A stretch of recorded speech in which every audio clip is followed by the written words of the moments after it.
Okay, this is sort of the mise en place, getting everything set up for the quiche.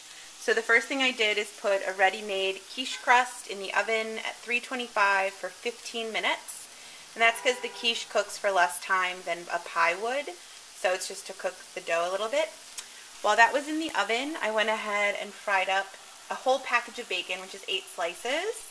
And I am tearing it into, you know, little bite-sized bits just in this ramekin for safekeeping. So as soon as those cool a little bit, I'm going to tear them up.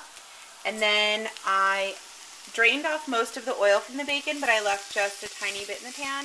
And I'm sauteing an onion, just because I don't want any crunchy onion bits in my quiche once it's all done. So wait, you know, this will be like 3-4 minutes, and then I'll be ready to assemble. Okay, this is the egg mixture. It's literally just 4 eggs and 1 cup of milk that I lightly beat together. And depending on how big your quiche pan is in your crust, you might have to do another egg, but that's fine. So basically, we take the quiche crust, and the first layer you're going to put is cheese. And I have, this is just Sargento Swiss and Gruyere mix. You can do a reduced fat, is fine. And you just put this on the bottom. And putting the cheese on the bottom makes like a layer of fat between the crust and the egg. And that helps you to have a really good like crust that's not soggy. So let's see, that's a cup.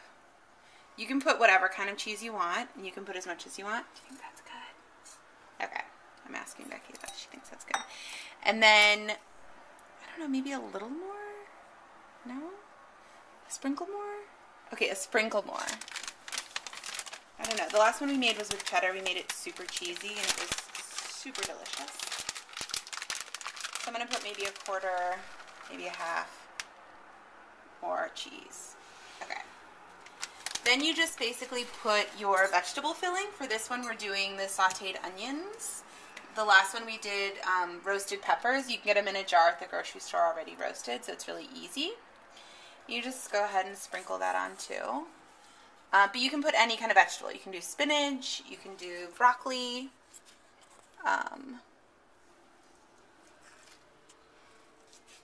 you can do asparagus, you can do no vegetables if you hate vegetables, although that would be hard and sad.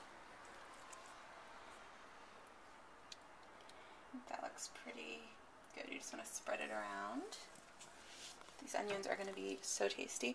And this is just 1 onion, so nothing fancy. I just sauteed it in a little bit of the leftover bacon fat. I mean, that's what makes it so good. But I rendered a lot off. Bacon drippings. Ew, don't film that. The gross part. Okay, and then here's the bacon. The delicious part. So this is like basically a pack of bacon, 8. But again, you can kind of put in what feels good. You don't have to put in the whole pack or anything. And you can do salmon, you could do ham, obviously is a really classic one. We're just putting it over. This is like torn into sort of bite-sizey kind of pieces. And you can make it, you can also make it without meat, obviously. The bacon, though, is so good in the quiche. Do you think that looks good or a little more? So we have like, you know, a quarter of the packet of the bacon left. And then this is the eggs. So let's see how much this holds up. This is just the 4 eggs with the milk. Just pour it right over. Ooh, and that does really well. So if you want to do super extra cheese or lots and lots of broccoli or something like that, you could reduce it by 1 egg and you'd be fine. Just want to kind of poke. These little pieces of bacon will be poking out, which is good, but we want to make sure most of it's underneath. So then we're going to put it in the oven at 325 degrees for about 30 minutes, and then I'll show you guys what it looks like when we're done.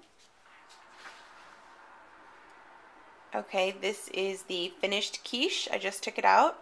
So I have to let it sit. You know, you can look up close, it's not jiggly or anything, but it is a tiny bit still wet. So you have to let it sit until it's really, really, really set before cutting it. And quiche is actually best served at room temperature, so it's late at night now, but I'm going to have this for breakfast in the morning. So that's my quiche. Bye.